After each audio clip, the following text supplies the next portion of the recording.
हिंदुस्तान में प्रकृति का और मौसम का बहुत बड़ा महत्व होता है।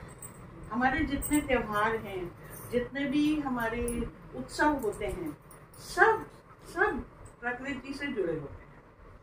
जब धान रोपता है तो कुछ त्योहार मनाए जाते हैं, जब कटती है फसल तो कुछ त्योहार मनाए जाते हैं, जब वर्षा ऋतु शुरू होती है तब कुछ होते हैं।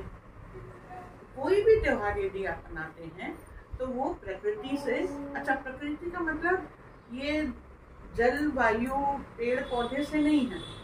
प्रकृति का मतलब है विशेषतः जो भारतीय संस्कृति है, जो अंतरिक्ष में ग्रहों की चाल होती है, वो भी प्रकृति के अंतर्गत आता है। मतलब वो हमारी दुनिया वाली प्रकृति जिसको हम देखते हैं, एनवायरमेंट जिसको बोलते हैं, वो एनवायरमेंट से परे है, क्योंकि वो आकाशीय घटनाएं होती हैं।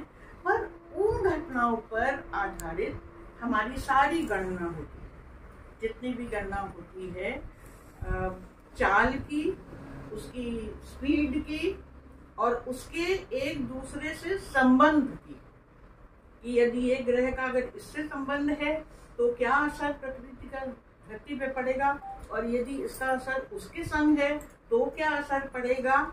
ये आपको एस्ट्रोनॉमी में, एस्ट्रोलॉजी में, ज्योतिष ज्ञान में या कई तमाम इंडियन फिलोसफी में और धर्मशास्त्र में, हर चीज में वो खगोल का जो मूवमेंट होता है उसको भी प्रकृति के अंतर्गत माना जाता है। हम लोग अपने रोजमर्रा के जीवन में प्रकृति समझते हैं, नदी नाला पेड़ पहाड़ फल फूल जो चारों तरफ दिखाई देते हैं, लेकिन जो आकाशीय घटना जो हमको इतनी नहीं दिखाई देती या समझ में नहीं आती, उनका प्रभाव जीव जंतु मानव है सबके ऊपर बड़ी गहराई से पड़ता है। तो हर वर्ष कोई एक किसी नक्षत्र को मेन मान लिया जाता है। चाइना में तो वो कह देते हैं the year of the tiger, the year of the donkey, मतलब क्योंकि उनकी जो जितने नक्षत्र हैं वो किसी न किसी एक जानवर से या किसी एक जीव से उसको कनेक्ट कर देते हैं। हमारे यहाँ हर नक्षत्र को, हर सितारे को किसी देवी देवता या ऋषि से कनेक्ट कर देते हैं। हमारे यहाँ year of donkey, year of horse ये सब नहीं होता। हमारे यहाँ फलाने ऋषि हैं, फलाने ऋषि हैं, फलाने है, उनको उनकी जो महत्ता होती है वो उस सितारे की महत्ता समझी जाती है। और जब उसका असर आता है तो वो क्या असर प्रकृति पर करेगा। जैसे बृहस्पति हैं, उनके अपने गुण हैं, तो जब वो असर करेंगे दुनिया पे तो जो बृहस्पति के गुण हैं वो असर करेंगे। या शनि देवता हैं, उनके वो न्यायाधीश हैं, जो अच्छा करेगा उसको अच्छा, जो बुरा करेगा बुरा, वो जो भी उनके हिस्से का काम है वो उसको वो प्रभाव दुनिया में देते हैं। तो इसका नतीजा क्या होता है कि हमें कारण पता है कि इन नक्षत्रों के मारे ये चीज। आज हमारा बहुत सैड है, आज हम बड़े डाउन मूड में हैं, आज हमारा मूड बड़ा अच्छा है, अकारण ही बड़ा अच्छा लग रहा है।